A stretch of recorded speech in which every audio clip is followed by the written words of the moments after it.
பரிசுத்த நாமத்திற்கு மகிமை உண்டாவதாக.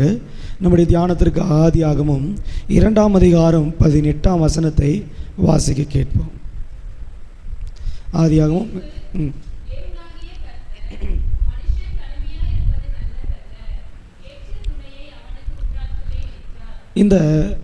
இந்த வசனம் நம்ம எல்லாருக்கும் அறிந்ததான பரிச்சயமான ஒரு வசனம். ஆதியாகமம் 2ஆம் அதிகாரத்தினுடைய 18ஆம் வசனம். இந்த வசனத்திலிருந்து கர்த்தர் நம்மோடு கூட பேசுவாராக. பின்னும் தேவனாகிய கர்த்தர், மனுஷன் தனிமையாயிருப்பது நல்லதல்ல, ஏற்ற துணை அவனுக்கு உண்டாக்குவேன் என்றார். ஒரு மனிதனை குறித்து வேதத்தில் முதல் மனிதனாகிய இந்த மனிதனை குறித்து அவனோடு கர்த்தர் பேசினதான ஒரு வார்த்தை தான் இந்த வார்த்தை. வேதத்தில் முதல் காரியம் நல்லது அல்ல என்று தேவன் சொன்ன வார்த்தை மனிதனுடைய தனிமை. இந்த தூதினுடைய தலைப்பு தனிமையாயிராதே. மனிதனை தனிமைப்படுத்துகிற ஒரு சிந்தை கடைசி காலங்கள் வந்திருக்கிறது. இன்றைக்கி எல்லோருக்குள்ளும் ஒரு எண்ணம் இருக்குது, நான் தனித்து விடப்பட்டிருக்கிறேன், நான் தனிமையானவன், என்னை தனிமையாக்கியிருக்கிறார்கள், தனிமையான எண்ணங்கள். இந்த ஆதாம் ஏவாளை கர்த்தர் உண்டு பண்ணுவதற்கு முன்பாக கர்த்தர் ஆதாமை உண்டு பண்ணின போது ஆதாமை கர்த்தர் சொல்லி அவனோடு பேசி அவனோடு சொன்ன வார்த்தை தான் இந்த வார்த்தை, மனிதன் தனிமையாயிருப்பது நல்லதல்ல. அவனை உண்டாக்கினார், ஆனால் சொல்கிறாரு அவன் தனிமையாக இருக்கக்கூடாது. இந்த உலகத்தில் பாருங்கள், நம்மை தனிமைப்படுத்துகிறாங்க, நமக்குள்ள ஒரு தனிமையான ஒரு சிந்தை உருவாக்கப்படுகிறது. இன்றைக்கி பல குடும்பங்கள் பல காரியங்களில் நாம் தனித்து விடப்பட்டிருக்கிறோம், குடும்பங்களால் சூழ்நிலைகளால் தனித்து விடப்பட்டிருக்கிறோம். ஆனால் தேவன் சொல்கிறாரு, மனிதன் தனிமையாக இருப்பது அவருக்கு பிரியம் இல்லை. நாம் தேவனோடு உள்ள உறவில் இருப்பது தேவனுக்கு பிரியமாக இருக்கிறது. அதனால் கர்த்தர் என்ன பண்ணினார், இந்த தனிமையில் இருக்கிற மனுஷனை கர்த்தர் ஒரு துணையை அவனுக்கு கொடுத்தார். இந்த கால வேளை நமக்கு ஒரு துணை இருக்கிறது என்பதை ஒரு விசை கூட கர்த்தர் நமக்கு நினைப்பூட்டுகிறார். இந்த உலகத்தில் நாம் தனிமைப்படுத்தப்பட்டிருக்கலாம், ஆனால் தேவனுக்கு பிரியமானது தனிமையில் இருக்கிற ஒரு மனுஷனை அவர் துணையாக கூட இருந்து நடத்துவதற்கு வல்லவராக இருக்கிறார். இந்த வாலிபமான பிரயாயம் என்பது அநேக போராட்டங்களை, பாவங்களை, தனிமைப்படுத்தல்களை சந்திக்கிறதான ஒரு வாழ வயது. இந்த வயதில் கர்த்தர் உனக்கு துணையாக இருக்கும்படி நீ அவரை ஏற்றுக்கொண்டால் இந்த தனிமையில் தேவன் உனக்கு துணையாளராக உன்னை நடத்த முடியும். ஆதாமை குறித்து அவன் தனிமையில் தேவன் துணையை கொடுத்து விட்டார். இந்த துணை அவனுக்கு கொடுக்கப்பட்ட போது நடந்த சம்பவங்களிலிருந்து நாம் வாசிக்கிறோம். மனிதனுடைய வாழ்க்கையில் எப்பொழுதும் ஒரு துணையோடு அவன் வாழ வேண்டும். பாருங்கள், ஒரு வயது எட்டின பிறகு ஒரு மகளுக்கு ஒரு திருமணத்தை முடிக்கணும்னு ஒரு குடும்பம் நினைக்குது, ஒரு தகப்பன் ஒரு தாய் நினைக்கிறான். அவன் தனிமையாக தன் வாழ்க்கையை முடித்து விடக்கூடாது என்பதை ஒரு பெற்றோர் கவனத்தில் கொள்கிறது போல ஆண்டவரும் ஒரு மனிதன் தனிமையாக இராதபடிக்கு அவன் துணையோடு பூமியில் ஜீவிக்க வேண்டும் என்பதை நினைப்பூட்டுகிறார். தனிமை என்னும் ஒரு வல்லமை மிக கொடுமையானது. அதில் பல வல்லமைகளுடைய தாக்குதல்கள் ஒரு மனிதன் சந்திக்கிறான். இன்றைக்கி பாருங்கள், நிறைய பிள்ளைங்க தனிமையில் போய் தான் பாவத்தில் விழுறாங்க, தனிமையில் போய் தான் அவங்க வாழ்க்கை விடப்படுகிறது. தேவன் பாருங்கள், இந்த பூமியில் எல்லாரையும் படைத்தார், எல்லா மிருகங்களை படைத்தார், மனுஷனுக்கு மட்டும் சொல்கிறாரு நீ தனிமையாக இருக்காத. ஏன்னா ஆண்டருக்கு தெரியும், இவன் தனிமையாக இருந்தால் பல போராட்டங்களை பல சூழ்நிலைகளை இவன் சந்திப்பான்.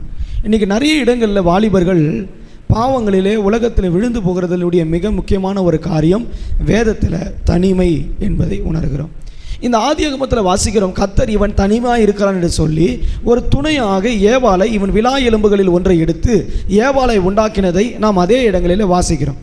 ஆனால் இந்த ஏவாளும் இந்த ஆதாமும் இருவரும் ஒன்றாக இருக்க வேண்டியவர்கள்.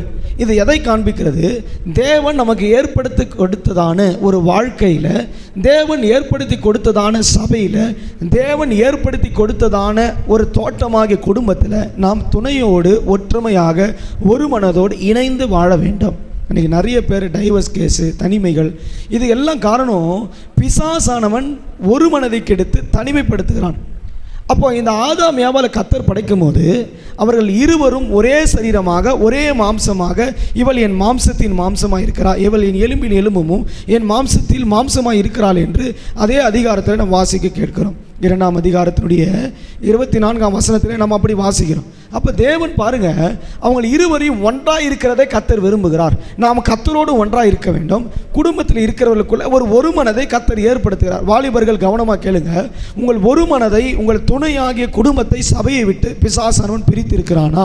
நீங்கள் எவ்வளவு தூரம் தனிமைப்படுத்தப்பட்டு இருக்கிறீர்கள், எவ்வளவு தூரம் தனிமையை உணர்கிறீர்கள்?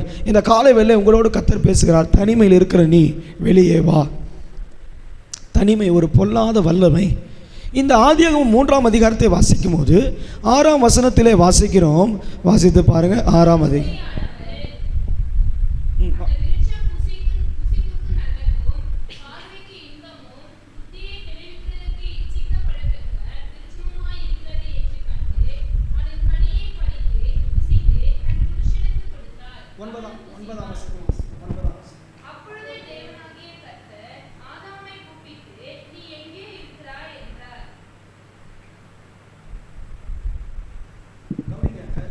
மனிதனை கர்த்தர் உண்டாக்கி அவனுக்கு துணை வேண்டும் என்று ஆண்டவர் துணை கொடுத்தார். எப்போது ஒரு மனிதனுக்குள்ளே தேவனுக்கு விரோதமான காரியங்கள் உள்ளே வருகிறது, எப்பொழுது தேவனுக்கு விரோதமான செயல்கள் ஒரு வாலிபனை, ஒரு மனிதனை தாக்குகிறது, இதை சரியான விதத்தில் நம்ம பகுத்து புரிந்து கொண்டால் இந்த வாலிபமான வயதில் ஒருவேளை முதிர் வயதாக இருந்தால் கூட நாம் அதை எச்சரிக்கையோடு கையாள முடியும். இந்த 3ஆம் அதிகாரத்தில் வாசிக்கும் போது கர்த்தர் இருவரையும் ஒன்றாக இருக்கும்படியாக அவர்களை உருவாக்கினார். ஆனால் ஏவாள் என்ன செஞ்சிட்டான்னா, தனிமையில் போய் அந்த சர்பத்தோடு கூட பேசினதை வாசிக்கிறோம். பிசாசு ஒரு மனிதனை சந்திப்பது எப்படி என்றால் தனிமையிலே சந்திக்கிறான். அவங்க இருவராக இருக்கும்போது அவன் சந்திக்கலை, அவங்கள தனிமைப்படுத்தி சந்திக்கிறான். உங்களுக்குள்ள பாவத்தை விதைக்க வேண்டுமானால், உங்களுக்குள்ள தேவனுக்கு விரோதமான செயல்களை உண்டு பண்ண வேண்டுமானால் உங்களுக்கு ஒரு சிந்தை அவன் முதல்ல தரணும், தனிமையின் சிந்தை. அப்போது ஆதாம் ஏவாள் இருக்கிறப்ப சர்பம் பேசலை. சர்பம் எப்போ பேசுதுன்னா ஆதாம் இல்லாதப்போ பேசுகிறது. நமக்கு கொடுக்கப்பட்டிருக்கிற பரிசுத்தத்தின் அளவு, மணவாளனுடைய இணைப்பு, தேவனுடைய சபையுடைய ஐக்கியம், தேவனோடு உள்ள தொடர்பை நாம் எப்போது முறிக்கிட்டு தூரம் செல்கிறோமோ அந்த தனிமைப்படுத்துகிற நேரத்தில் பிசாசானவன் உங்களை சந்திக்கிறான். ஒரு வாலிபனை, ஒரு மனுஷனை பாவத்திலே பிசாசானவன் தள்ளுவதற்கு பயன்படுத்துகிற ஆயுதங்களில் வேதத்தில் மிக முக்கியமான ஆயுதம் தனிமை. இன்றைக்கி அநேக வாலிபர்கள் தங்களுடைய வாழ்க்கையை தனிமையிலே பாவத்தில் கழிக்கிறாங்க. பாருங்கள், இருவருமாக நான் நினைக்கிறேன் அந்த ஆதாம் ஏவாளை உருவாக்கி ஏதேன் தோட்டத்துக்குள்ளே வச்ச பிறகு எல்லா மரங்களையும் பார்க்குறாங்க. கர்த்தர் சொல்கிறாரு, இந்த நன்மை தீமை அறியத்தக்க கனியை மட்டும் புசிக்க வேண்டாம் என்று சொன்னார். சொன்னபோது இருவரும் அந்த பழத்தை பார்க்குறாங்க, அந்த கனியை பார்க்குறாங்க, அந்த மரத்தை பார்க்குறாங்க. ஆனால் அவங்க இருவரும் அதில் பாவம் செய்யக்கூடாதுன்ற சிந்தையோடு இருக்கிறாங்க. ஏன்னா இருவரும் ஒன்றா இருக்கிறாங்க. ஆனால் சர்பம் வந்தபோது இவளை தனிமைப்படுத்தப்பட்ட பிறகு அதே மரம், அதே கனி. ஆனால் இப்போ பிசாசு ஆலோசனை சொல்கிறான். இப்போ அவள் சொல்கிறா பாருங்கள், இது பார்வைக்கு அழகாக இருக்கிறது, புசிப்புக்கு இன்பமாக இருக்கிறது. ஏற்கனவே பார்த்த மரம் தான், ஏற்கனவே கர்த்தர் விளக்கின கனி தான். ஆனால் இப்போ தனிமைப்படுத்தப்பட்ட பிறகு அந்த பாவமான மரத்தை இவனுக்கு பிரகாசமாக அழகாக காட்டுறான். இன்றைக்கி வாலிபமான வயதில் தேவன் விலக்கியிருக்கிற பாவங்கள் பாவம்னு தெரியும், கர்த்தர் விலக்கியிருக்கிறாருன்னு தெரியும், இதை செய்யக்கூடாதுன்னு தெரியும். நாம் தேவனோடு உள்ள தொடர்பில் இருக்கும்போது அதை செய்கிறது இல்லை. தேவனோடு தொடர்பை விலக்கி சர்பத்துக்கும் உலகத்துக்கும் நாம் இடம் கொடுக்கும்போது அதே பாவத்தை நீ செய், ரொம்ப அழகாக இருக்கிறது, நீ இதை செய்யணும்னு உன்னை தூண்டுவான். நீ தூண்டும் போது அதில் எச்சரிக்கையாக இருக்கணும். இன்றைக்கி வாலிபர்கள் பலர் விழுகைக்கு காரணம் தனிமையிலே பிசாசானம் சந்தித்து இது ஒரு பெரிய காரியம் அல்ல, நீ செய் என்று மனதிலே போடுகிற காரியம்தான்.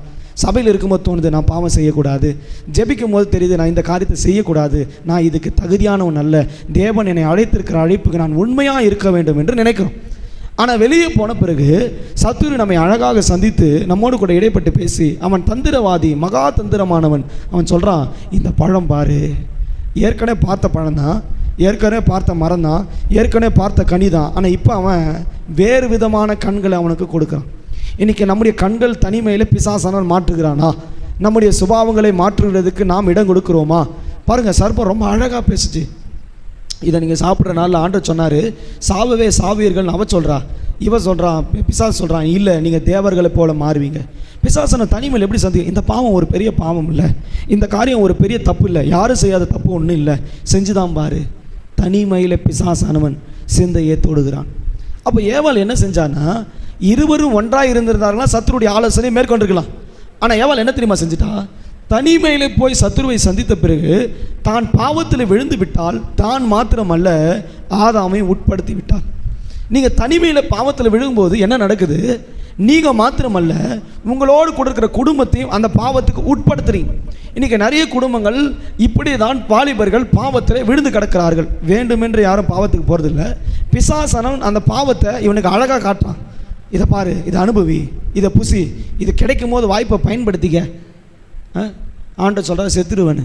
பிசாசு சொல்கிறான் என்ன, நீ யாரை போல மாறிடுவ, தேவனை போல மாறிடுவ. அதான் ஆண்டவனுக்கு விளக்கிட்டாரு. அப்போ என்ன காண்பிக்கிறான்னா, இச்சையை தூண்டுகிறான், பாவத்தை தூண்டுகிறான், ஆசையை தூண்டுகிறான். இது எங்கே நடக்குதுன்னா, இருவரும் ஒன்றாக இருக்கும் போதல்ல, தனிமைப்படுத்தி தூண்டுகிறான். தனிமை என்பது மிக கொடுமையானது. அதிலே நாம் சரியான விதத்தில் துணையாகிய கர்த்தர் இல்லாமல் போனால் இந்த பாவத்தில் நாம் விழுந்து போவோம். அதனால தான் தனிமையில் யாரையும் சந்திக்காதீங்க, தனிமையில் யார் கூட பேசாத, இப்படியெல்லாம் நம்ம வாலிபர்களை சின்ன பிள்ளைங்களை எச்சரிக்கிறோம். ஏன், அந்த வயசு சரியான வயசு இல்லை, பகுத்து புரியுறதான எட்டுகிற வயசு இல்லை. அவன் எது நன்மை எது தீமைன்னு எடுத்துக்கொள்ளுதான பக்குவம் இல்லாத வயசு. இந்த காலத்தில் அப்படி இல்லை, எந்த வயசுக்குமே நன்மை தீமை தெரியாமல் பாவத்தில் விழுந்துட்டு இருக்கிறாங்க. இது கடைசி காலம். கர்த்தர் அந்த கனியை ஏன் வச்சுருந்தாருன்னா, இவங்க ஒரு வயதை எட்டின பிறகு, எபிரேயில் வாசிக்கிறோம், வளர்ந்தோங்க வேண்டிய தேறினவராக வயது எட்டின பின்பு இந்த கனியை கொடுக்க வேண்டும் என்று கர்த்தர் அதை ஆயத்தம் பண்ணியிருந்தார். ஆனால் இவங்க அந்த பருவத்தின் காலம் வருவதற்கு முன்பாகவே அந்த எண்ணத்தின் தூண்டுதலுக்கு உட்படுத்தப்பட்டு பாவத்தில் அவர்கள் விழுந்து போனார்கள். இன்றைக்கி நமக்கு கொடுக்கப்பட்டிருக்கிற காலத்துக்கு வரைக்கும் அமைதியாக இருக்கிறதுல வாலிபான பள்ளிங்க, ஏதாவது ஒரு பாவம் அவனை இருக்குது, ஏதாவது ஒரு காரியம் இழுக்குது, உலகம் செய்கிறது எல்லாம் பார்க்குறான், பார்த்தோன்னு இது ரொம்ப அழகாக இருக்குது, இதில் ரொம்ப ஆசையாக இருக்கிறேன், அதில் விழுந்த பிறகு தான் தெரியுது இது பாவம். இப்போ தனிமையில் பிசாசானவன் வாலிபர்களை பாவத்துக்குள் உட்படுத்துகிறான். இப்போ என்ன நடந்தது தெரியுமா, இவ தனிமையில் பாவம் செஞ்சா, இவ பாவம் செஞ்சதோடு மாத்திரமல்ல, இந்த கனியை புசித்து விட்டு அவனுக்கும் போய் கொடுத்தா பாருங்க, ரெண்டு பேரும் தேவனை விட்டு தனிமைப்படுத்தப்பட்டாங்க. அதனால தான் 9ஆம் வசனம் சொல்லப்பட்டிருக்குது, ஆதாமே நீ எங்கே இருக்கிறாய். இது வரைக்கும் ஆண்டவர் அந்த வசனத்தை, அந்த வார்த்தையை சொல்லவே இல்லை. ஆதாம் எங்கே இருக்கிறான்னு தெரியும், ஏவாள் எங்கே இருக்கிறாருன்னு தெரியும், இருவரும் தோட்டத்தில் இருக்கிறாங்கிறத கர்த்தர் அறிந்து அவர்களோடு கூட உறவாடி பேசி கொண்டிருந்தார். இப்போ ஆண்டவரோட தொடர்பு அவர்களுக்கு விலகி போனது. அதனால இப்போ வாலிமான பிள்ளைங்கள்லாம் ஜெபிக்க முடியறதில்லை, ஜெபிச்சாலும் தேவன் பேசுறது இல்லை, உட்காடுறாங்க, ஜப சிந்தை வர்றதில்லை, பேசணும்னு நினைக்கிறாங்க, கர்த்தரோட உறவாடணும்னு நினைக்கிறாங்க, கர்த்தர் தேடணும்னு நினைக்கிறார், கர்த்தர் அவங்களை தேடி வராரு, அவன் தூரமாக நிற்கிறான். காரணம், அவனுக்குள்ளே இருக்கிற பாவம் தேவனுக்கும் அவனுக்கு நடுவில் ஒரு பெரிய பிரிவினையை உண்டு பண்ணுகிறது. நீங்கள் எங்கே இருக்கிறீங்கன்னு கொஞ்சம் சிந்திச்சு பாருங்கள். இந்த வாலிபான வயசு மோசமான ஒரு காலம். 10ஆம் வசனத்தில் வாசிக்கும் போது, நான் தேவனுடைய சத்தத்தை தோட்டத்தில் கேட்டு நான் நிர்வாணியாக இருப்பதால் பயந்து ஒளிந்து கொண்டேன். அப்போது தான் பாவி என்பதை உணர்ந்ததுனால அவன் தேவனோடு மறுபடி போய் பேசுவதற்காக தன்னை கொடுக்காமல் தன்னை தனிமைப்படுத்தி ஒதுக்கி கொள்ளுகிறான். இன்றைக்கி நிறைய பாவங்கள் உள்ளே சேர்த்து கொண்டே போகும்போது தேவனுக்கும் உங்களுக்கும் உள்ள தொடர்பு துண்டிக்கப்பட்டு நாம் தூரம் கடந்து போகிறவர்களாக மாறி போகிறோம். பாவம் செஞ்சது என்னவோ ஏவாள் தாங்க. 1 தீமோத்தேயுல வாசிக்கும் போது, 1 தீமோத்தேயு 2ஆம் அதிகாரம் 14ஆம் வசனத்தை வாசிக்கும் போது, ஆதாம் பாவத்துக்கு உட்படவில்லை, ஏவாள் தான் முதலாவது வஞ்சிக்கப்பட்டு பாவத்துக்கு உட்படுத்தப்பட்டாள் என்று அங்கே வாசிக்கிறோம். 1 தீமோத்தேயு 2ஆம் அதிகாரம் 14ஆம் வசனத்தை வாசிக்க கேட்போம்.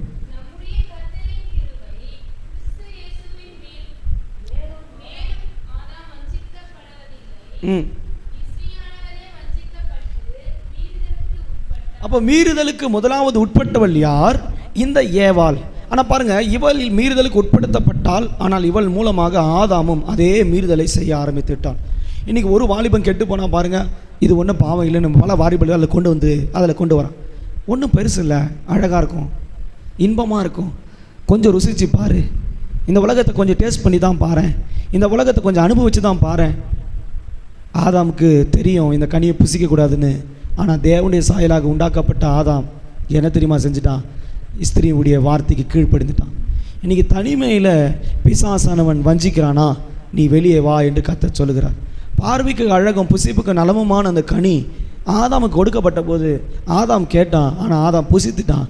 இருவரும் மீறுதலுக்கு உட்படுத்தப்பட்டு தேவனை விட்டு துரத்தப்பட்டார்கள், தோட்டத்தை விட்டு துரத்தப்பட்டார்கள். இதனால தான் அபிஷேகத்தை இழக்கிறோம், இதனால தான் தேவனுடைய வல்லமையை நாம் இழந்து போகிறோம், இதனால தான் தேவனோடு உள்ள தொடர்புகளிலிருந்து நாம் தூரமாய் போய் கொண்டிருக்கிறோம். தனிமையில் தேவனை துணையாக கொண்டு அவரை மாற்ற ருசித்து பார்க்கிற ஒரு எண்ணம் நமக்கு தேவை. உலகத்தை ருசி பார்ப்பதற்கு நமக்கு எண்ணங்கள் வரும், உலகத்தின் மேன்மைகளை ருசி பார்க்கறதுக்கான சிந்தைகள் வரும், ஆலோசனைகள் வரும், மனிதர்கள் வருவார்கள். ஆனால் கர்த்தருடைய பிள்ளைகள் நிதானித்து நலமானதை பிடித்து கொண்டு இந்த உலகத்தை மேற்கொள்ள வேண்டும். முதலாவது, தனிமையிலே சத்துரு இச்சையை தூண்டி ஒருவனை தேவனை விட்டு பிரிக்கிறான். இரண்டாவது, 2 சாமுவேல் 13ஆம் அதிகாரம் அதனுடைய முதல் 4 வசனத்தை வாசிக்கும் போது வாசித்து பாருங்கள். 2ஆம் முதல்லிருந்து 4 வசனங்கள் இல்லை, 13ஆம் அதிகாரம் 2 சாமுவேல் 13ஆம் அதிகாரம் முதல் வசனத்திலிருந்து 4ஆம் வசனம் வரை.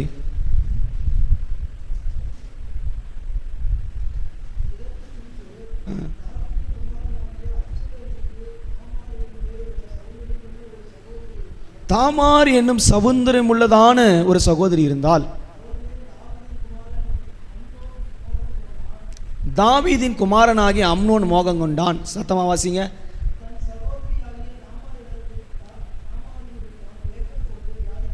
பாருங்க, சொந்த சகோதரி தான், ஆனால் அவன் மேலே என்ன வந்துருச்சுன்னா தவறான மோகம், ஏக்கம்.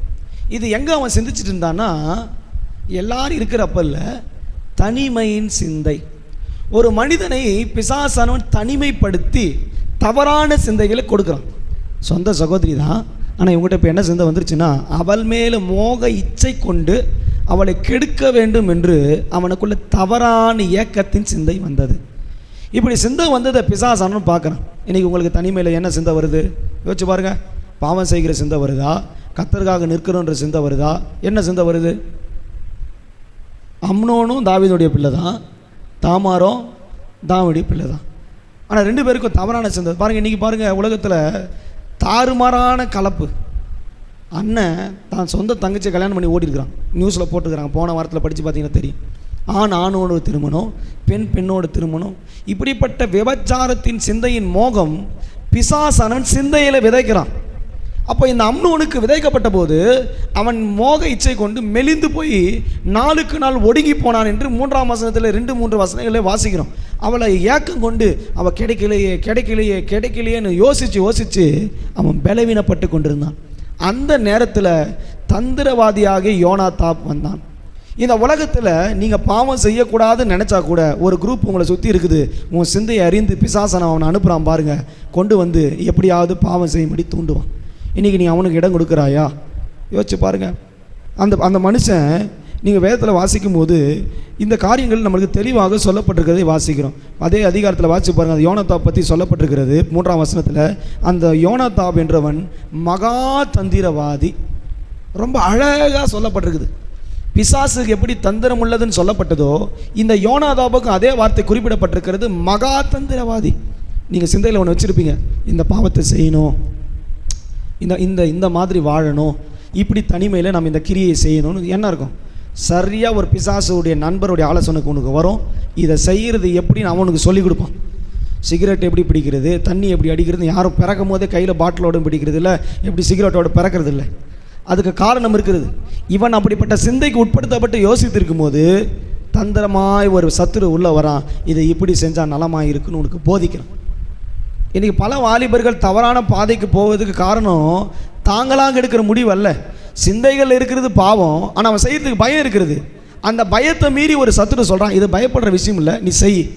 இன்றைக்கி தனிமையில் பிசாசு எத்தனை முறை நீங்கள் பயந்த காரியத்தை உங்களை செய்யும்படி, நீங்கள் செய்யக்கூடாது நினைத்த காரியங்களை செய்யும்படி நண்பர்கள் மூலமாக, மனுஷங்க மூலமாக உனக்கு ஆலோசனை சொல்லியிருக்கிறான். தனிமையில் எச்சரிக்கையாயிரு.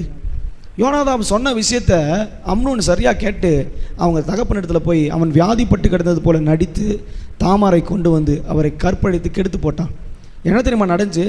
அவன் மேலே ஆசை வச்சது உண்மை. இது மோகமான ஒரு இச்சையின் ஆசை. இன்றைக்கி உலகத்தில் பாருங்கள், லவ் பண்ணுறேன், ஏதோ பண்ணுறேன், அதை பண்ணுறேன்னு சொல்கிறான். ஆனால் அது இல்லை, 90% மேலே உண்மையான அன்பு இல்லை, மோக இச்சை. என்ன தெரியுமா நடந்தது? இன்றைக்கி வாலிமான பிள்ளைங்க இப்படி தான் போய் மாட்டிக்கிறாங்க. அவர் அப்படி கிடையாது, அவர் உண்மையானவர், அவர் ரொம்ப விரும்புகிறாரு, நேசிக்கிறாரு, போய் நம்பி விழுறான். ஆனால் என்ன தெரியுமா நடந்துச்சு? 2 சாமுவேல் 13ஆம் அதிகாரத்தில் வாசிக்கும் போது 15ஆம் வசனத்தில் வாசிக்கிறோம், அவளை எவ்வளவாக நேசித்தானோ அவ்வளவாக அவளை வெறுத்தான். வாசிச்சு பாருங்க.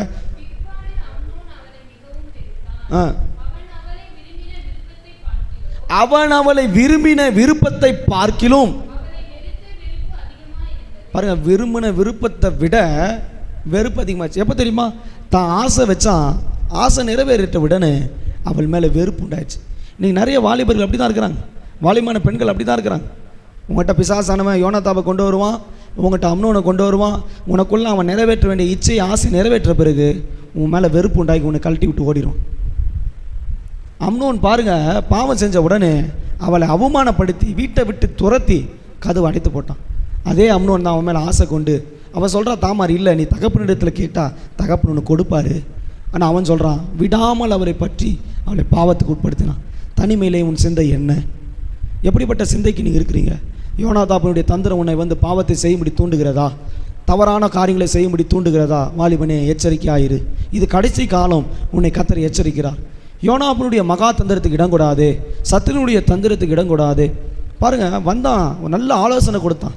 இன்றைக்கி தனிமையில் உங்களுக்கு கொடுக்கப்படுகிற ஆலோசனையில் எச்சரிக்கையாக இருங்க. என்ன ஆலோசனை கொடுக்குறாங்க? இது கர்த்தர் கொடுக்குற ஆலோசனையா? இது மனுஷர் கொடுக்குற ஆலோசனையா? இல்லை, தாவீது சொல்லும்போது கர்த்தர் வந்து சாதாரணமான ஆள் அல்ல. அவர் துணையும் கேடகம் ஆலோசனை கர்த்தராக இருக்கிறார், வல்லமுள்ள தேவனாக இருக்கிறார். நமக்கு ஆலோசனை தருகிற கர்த்தரை துதிப்பேன் என்று தாவீது சொல்கிறார். நமக்கு ஆலோசனை கர்த்தரிடத்திலிருந்து வர வேண்டும்.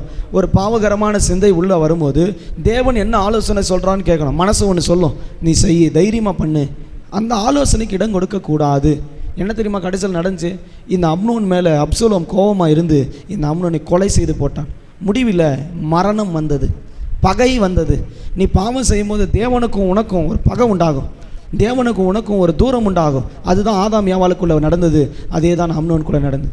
சொந்த சகோதரியையே பாவத்துக்கு உட்படுத்துகிறதான சிந்தை. இந்த கடைசி காலகட்டத்தில் கல்யாணமானதுன்னு தெரியல, கல்யாணம் ஆகாததுன்னு தெரியல, திருமணத்துக்கு காத்திருக்குதுன்னு தெரியல, வாலிபம் எதுவும் தெரியல, வயசு தெரியல, வித்தியாசம் தெரியல. பாவம் இந்த அம்னோனின்குள்ளே வந்த ஆவியின் சிந்தை யோனாதாவை போல ஜனங்களை கொண்டது, பாவம் செய்ய துணிகரம் கொள்ளுது.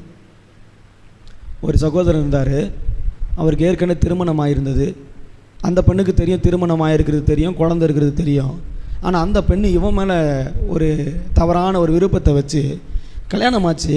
அந்த பெண்ணுக்கு கல்யாணம், ரெண்டு பேருமே முதல் கல்யாணமே விரும்ப பண்ணி தான் கல்யாணம் பண்ணான். கல்யாணம் பண்ணி குழந்தை இருக்குது. இப்போ ரெண்டாவது அந்த பெண்ணுக்கு தெரியாமல் கல்யாணம் பண்ணி அந்த பெண்ணுக்கு 2 குழந்தை இருக்குது. இது எப்படியும் உங்களுக்கு தெரிஞ்ச வந்த உடனே இந்த முதல் வீட்டை என்ன பண்ணிட்டான்னா துரத்தி விட்டான். இப்போ 2வது வீட்டுக்கு போயிட்டான். அப்போ முதல்ல விருப்பப்பட்டி அந்த விருப்பம் பொய்யா? இன்றைக்கி உலகம் அப்படி தான் இருக்குது. உலகத்தினுடைய அன்பு விருப்பங்கள்லாம் அந்த ஆசை இச்சையினுடைய மோகம் வரைக்கும் தான். அம்னோன் அதை தான் செஞ்சான். எவ்வளவு அவளை மேல் விருப்பம் வைத்தானோ அவ்வளவாய் அவளை வெறுத்தான். உலக அன்பு எல்லாம் மாயை. உலகத்தில் அப்படி தான். உலகத்தில் சொல்லுவான், நான் உன்னை ரொம்ப நேசிக்கிறேன், உன் மேலே ரொம்ப அன்பு வச்சுருக்கிறேன், உன்னை விடவே மாட்டேன், உன்னை பத்திரமா பாதுகாப்பேன். சொன்னான் அம்னோன் அவ்வளோ விருப்பத்தை வச்சான். எவ்வளவோ விருப்பப்பட்டானோ அதை காட்டிலும் அதிகமாக வெறுத்து போட்டு அவளை அவமானப்படுத்தி வஸ்திரத்தை கெடுத்து தெருவுக்கு தள்ளி அவமானப்படுத்தினான். இன்றைக்கி உலகத்தில் இருக்கிற ஜனத்தில் நம்ம எச்சரிக்கையாக இருக்கணும். வாலிபனே, தனிமையில் நீ எச்சரிக்கையாக இரு. உனக்குள்ளே வருகிற சிந்தையில் ரொம்ப கவனமாக இருக்கணும். பிசாசானவன் யோனாதாபை போன்ற ஆட்களை கொண்டு வந்து உனக்கு ஆலோசனை சொல்லுவான், உன் நண்பர்கள் மூலமாக ஆலோசனை சொல்லுவான். இதை நீ சரியான விதத்தில் பகுத்து புரியலன்னா பாவத்துக்கு உட்படுத்தப்படுவாய். வேதத்தில் எங்கெல்லாம் பாவம் நடந்திருக்குதோ ஒரே காரணம்தான் இருக்கும், தனிமை. நான் வேதத்தில் உட்காந்து படித்து பார்த்தேன். ஒவ்வொரு பாவத்துக்கும் பின்னாடி ஒரு காரியம் இருக்குது. தனிமையில் பிசாசு சந்திக்கிறான். ஆதாம் ஏவாள் பாவத்தில் விழுவதற்கு தனிமையிலே சந்தித்தான். அம்னோன் பாவத்தில் விழுவதற்கு தனிமையிலே சந்தித்தான். 3வது வாசிக்கும் போது 2 சாமுவேல் 11ஆம் அதிகாரத்தினுடைய 2ஆம் வசனத்திலிருந்து 10ஆம் வசனங்கள் வரை வாசிக்கும் போது 14ஆம் வசனத்தை 2ஆம் வசனம் வாசிங்க. ஒரு நாள் சாயங்காலத்தில் தன் படுக்கையிலிருந்து எழுந்து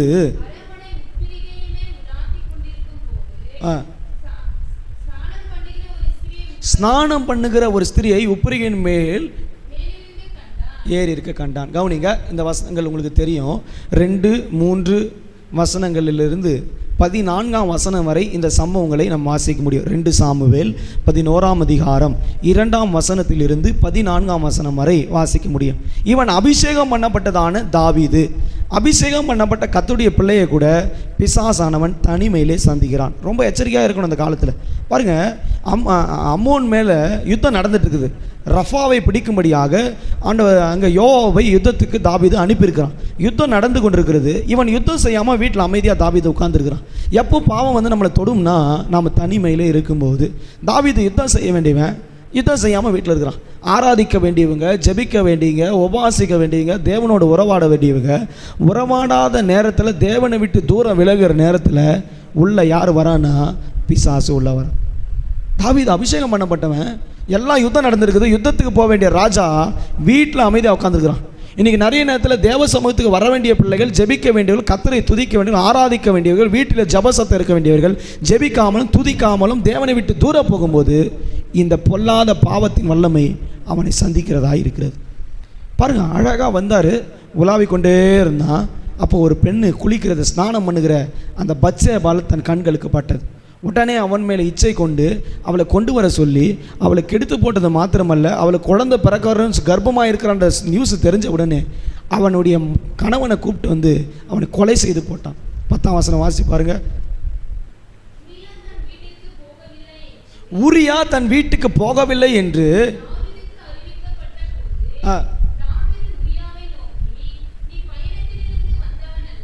பாருங்க, அவன் கணவன் சொல்கிறான், நான் யுத்தத்துக்கு போகிற ஆள், நான் வீட்டுக்கு போக மாட்டேன். உரியா சொல்கிறான், நான் யுத்தத்துக்கு போகிற ஆள், கர்த்தருடைய பெட்டி யுத்தத்தில் இருக்கும்போது நான் போய் வீட்டில் எப்படி தூங்க முடியும், நான் போய் எப்படி ரெஸ்ட் எடுக்க முடியும், நான் போய் எப்படி அமைதியாக படுக்க முடியும், யுத்தத்தில் நான் இருக்க வேண்டியது அல்லவான்னு உரியா சொல்கிறான். ஆனால் தாவீது சொல்கிறான், நீ வீட்டுக்கு போ, வீட்டுக்கு போ. பாவம் செய்த பிறகு தாவீதுடைய அபிஷேகம் பண்ணப்பட்டவன் தான், கர்த்தரால் தெரிந்து கொள்ளப்பட்டவன் தான், கர்த்தருடைய இருதயத்துக்கு ஏற்றவன் தான், எல்லாவற்றையும் செஞ்சவன் தான். ஆனால் என்ன நடந்தது தெரியுமா? தனிமையில் உலாவி கொண்டிருக்கும் போது பிசாசானம் வந்துட்டான். இன்றைக்கி பைக்கில் நீ போயிட்டே இருப்ப, அதை பாரு, அந்த பொண்ணை பாரு, அந்த பையனை பாரு, இந்த பாவத்தை செய். இதை தூண்டுகிற ஒரு ஆவி இருக்கிறது, எச்சரிக்கையாக இருக்கணும். அதை பாரு, இதை பாரு, இல்லை கண் பார்வையில் கண்களின் இச்சை, மாம்சத்தின் இச்சை தூண்டுவான் பிசாசு. தூண்டி விட்டுட்டு உன்னை விழா வச்சுட்டு வேடிக்கை பார்ப்பான். இல்லை நிறைய வாலிபர் பாருங்கள், நான் போயிட்டே இருந்தால் அந்த பொண்ணை பார்த்தேன் எனக்கு பிடிச்சிருச்சு, போயிட்டே இருந்தால் அந்த பையனை பார்த்தேன் பிடிச்சிருச்சு, பார்த்தவொடனே பிடிச்சிருச்சு அவனுக்கு. இல்லை பத்சேபாளுக்கு என்ன நடந்தது தெரியுமா? அவள் மேல் விருப்பம் கொண்டு அவளை மோக இச்சை கொண்டு கற்பழித்து அவளுக்கு அவளுடைய வாழ்க்கையை நஷ்டப்படுத்தி அவள் கர்ப்பமாக்கினான். அதோடு விடலை, யாரை தெரியுமா கொலை பண்ணிட்டான்? அவன் கணவனாகிய உரியாவையும் கொலை பண்ணி போட்டான். செய்யலாமா? அபிஷேகம் பண்ணப்படும் செய்யலாமா? யோசிச்சு பாருங்கள். தனிமையில் பாவம் வந்த உடனே கர்த்தரையும் மறந்தாச்சு, ஒரு மனிதனை கொல்ற அளவுக்கு எண்ணம் கொலைகாரனாக மாற்றி போட்டது. இன்றைக்கி இப்போ பாருங்கள், இப்போ வாலிபருமான பசங்க, சின்ன சின்ன பசங்க கத்தி வச்சு கொலை பண்ணுறான், இதை பண்ணுறான், வெட்டுறான், குத்துறாங்கன்னா அதுக்கு காரணம் இருக்குது. பாவம் அவனுக்குள்ள சிந்தைக்குள்ளே சத்துரு கொடுத்துட்டான் தனிமையில்.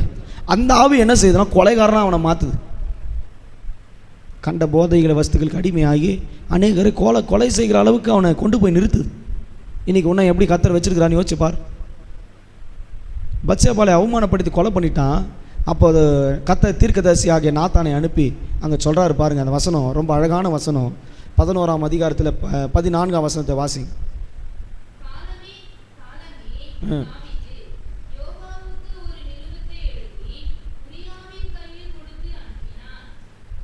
இல்லை 2 சாமுவேல் 13:14.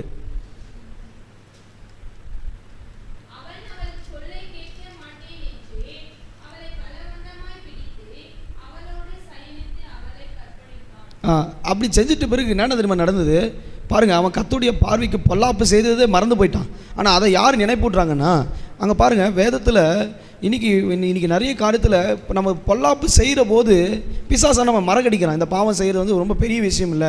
தாவீதுக்கு இதே தான் நடந்தது, இதே தான் அம்னோனும் செஞ்சான். பாவம் செய்யும் போது அவனுக்கு தெரியல நான் பாவம் செய்கிறேன்ற அளவுக்கு பிசாசனம் கொண்டு போய் நிறுத்துகிறான். இன்றைக்கி அதனால்தான் பல வாலிபர்கள், பல சகோதர சகோதரிகள் விழுந்த இடம் தெரியாமல் பாவத்தில் உட்படுத்தப்படுகிறார்கள். இன்றைக்கி நீங்கள் எங்கே இருக்கிறீர்கள்? உப்பிரியின் மேலே உலாவி கொண்டிருக்கிற வாழ்க்கை அல்ல.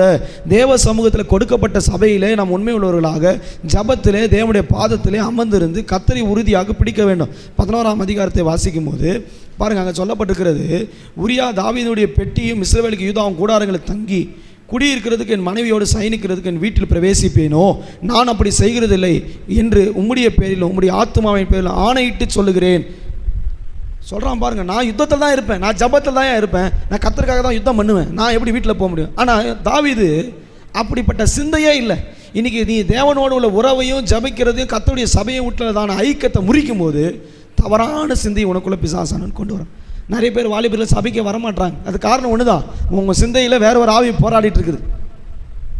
அப்போ சொல்லப்படுகிற வசனம் பாருங்கள், கர்த்தர் தீர்க்கதரிசி அனுப்பி பேசும்போது சொல்கிறாரு. 12ஆம் அதிகாரத்தில் வாசிக்கும் போது 12ஆம் அதிகாரத்தில் 9ஆம் வசனத்தில், கர்த்தருடைய பார்வைக்கு பொல்லாப்பான இந்த காரியத்தை செய்து அவருடைய வார்த்தையை நீ அசட்டை பண்ணினது என்ன? ஏத்தியனாகிய உரியாவை நீ பட்டயத்தினால் மடிவித்து அவன் மனைவியை உனக்கு மனைவியாக எடுத்துக்கொண்டு அவனை அம்மோன் புத்திரரின் பட்டயத்தால் கொன்று போட்டாய். கர்த்தரை நீ அசட்டை பண்ணினாய் என்று வாசிக்கிறோம். உன் வீட்டிலே பட்டயம் நீங்காது இருக்கும் என்று கர்த்தர் சொன்னார். அதனால குடும்பத்தில் பிரச்சனை, போராட்டம், சண்டை. நீ ஒரு ஆள் சரியில்லைனா குடும்பமே பிரச்சனைக்குள்ளே போயிடும். நீங்கள் ஒரு ஆள் இப்படி ஜெபிக்கிறதுக்கு மறந்தீங்கன்னா கர்த்தரோட உறவை முறிச்சிட்டு பாவம் செய்கிற துணிகரம் கொண்டா உங்கள் ஒரு ஆளுனால வசனம் சொல்கிறது பட்டயம் உன் வீட்டை விட்டு விலகாது இருக்கும். சொல்லப்பட்டிருக்கு 12 கடைசியில் சொல்லப்பட்டிருக்குது 10 உன் வீட்டை விட்டு விலகாது இருக்கும், என்றென்றைக்கும் இருக்குன்னு சொல்கிறார். என்றென்றைக்கும்னா காலம் ஃபுல்லாக போராட்டம் தான். சில பேர் சொல்கிறாங்க பாருங்கள், எப்போ பாரு என் குடும்பத்தில் பிரச்சனை, சண்டை, போராட்டம், கண்ணீர். காரணம் ஒன்று தாங்க, நீ தேவனை துதிக்கிறவன், தேவனை மகிமைப்படுத்துகிறவன், தனிமையில் நீ எப்படிப்பட்டனா இருக்கிறாய். தாவீது அவளோடு கூட கற்பழித்து அவளை பாவம் செய்து அவளோடு கூட துணிகரம் கொண்டபோது கர்த்தருடைய பார்வைக்கு பொல்லாப்பானதை செய்தான். கர்த்தர் அவனோடு கூட பேசுகிறாரு, பொல்லாப்பானதை செய்து கர்த்தரை அசட்டை பண்ணினாய். பாவம் செய்யும் போது யார் அசட்டை பண்ணுறீங்கன்னா கர்த்தரையே அசட்டை பண்ணுறீங்க. உனக்கு கொடுக்கப்பட்டிருக்கிற அபிஷேகத்தை அசட்டை பண்ணுறீங்க, கொடுக்கப்பட்டிருக்க தேவ மகிமையை அசட்டை பண்ணுறீங்க. இன்னும் அதை விட மேன்மையான ஒரு காரியத்தை சொல்கிறார் பாருங்க, முக்கியமான ஒரு காரியத்தை 13ஆம் வசனத்தை வாசிக்கும் போது கர்த்தருக்கு விரோதமாக பாவம் செய்தேன். 14ஆம் வசனத்தில் வாசிக்கும் போது கர்த்தருடைய சத்துருக்கள் தூஷிக்க நீ காரணமாக இருந்தபடியால் உனக்கு பிறந்த உன் பிள்ளை நிச்சயமாய் சாகும். ஏன் குடும்பத்தில் மரணம், ஏன் குடும்பத்தில் பட்டயம், ஏன் குடும்பத்தில் சண்டை, ஏன் பிள்ளைகளுக்குள்ள சுகவீனம், ஏன் குடும்பத்தில் போராட்டம், ஏன் வியாதி? நீ சரியாக இருந்தால் உன் குடும்பத்தில் பட்டயம் உள்ள வராது. வாலிபனே, நீ சரியாக இருந்தனா உன் நிமித்தம் உன் குடும்பத்தில் போராட்டங்கள் வராது. கர்த்தர் சொல்கிறாரு, உனக்கு விரோதமாக நான் எழும்புவேன், உன் பிள்ளையை கொன்று போடுவேன்னு சொல்கிறார். அபிஷேகம் பண்ணப்பட்ட தாவீது தான். ஆனால் இந்த பாவத்தில் உட்படுத்தப்பட்ட போது அந்த பத்சேபாளுக்கு பிறந்த குழந்தை மரித்து போனது. ஆண்டவர் சொல்கிறாரு, சத்துருக்கள் தூஷிக்க நீ காரணமாக இருந்தா. நீ தனிமையில் செய்கிற பாவம் நீ நினச்சிருக்கிற உன்னோடு முடியுதுன்னு. உலகம் யாரை தூஷிக்குதுன்னா கர்த்தரை தூஷிக்குது. யாரை தூஷிக்குது? கர்த்தரை தூஷிக்குது இல்லையா? தாவீது தான் பாவம் செஞ்சான். ஆனால் நாத்தான் போய் சொல்கிறான், நீ செய்த பாவம் கர்த்தருக்கு விரோதமாக செய்தபடியால் உன் நிமித்தம் சத்துருக்கள் யாரை தூஷிக்கிறாங்க? கர்த்தரை தூஷிக்கிறாங்க. இப்படி பாவம் செய்திருக்கிறேன். இன்றைக்கி வாலிபர்கள் எச்சரிக்கையாக இருக்க, நீ செய்கிற பாவம் உங்கள் பெற்றோருக்கு தூஷணத்தை கொண்டு வரக்கூடாது. நீ செய்கிற பாவம், நீ செய்கிற கிரியை கர்த்தருக்கும் சபைக்கும் ஒரு அவமானத்தை கொண்டு வரக்கூடாது. எச்சரிக்கையான காரியம். நான் செய்கிறது கர்த்தருக்கு மகிமையை கொண்டு வருமா? நான் செய்கிற காரியம் கர்த்தருக்கு பிரியமானதா? எதை செய்தாலும் கர்த்தருடைய மகிமைக்கென்று செய்வோம். இந்த காரியத்தை செய்கிறேன், கர்த்தருக்கு பிரியமாக இருக்குதா, கர்த்தருக்கு உகந்ததாக இருக்குதா? அப்போது அபிஷேகம் பண்ணப்பட்ட தாவீது தான் தனிமையில் போகும்போது பிசாசானவன் அவனை மேற்கொண்டு போட்டான். பாருங்கள், நியாயாதிபதிகள் 16ஆம் அதிகாரத்தை வாசிக்கும் போது நிறைய இருக்குது, நேரம் இல்லை, நான் உங்களுக்கு வேகமாக போகிறேன். நியாயாதிபதிகள் 16ஆம் அதிகாரம் 19லேருந்து 21ஆம் வசனம். 21ஆம் வசனம் வாசிங்க. 16:21 வாசி.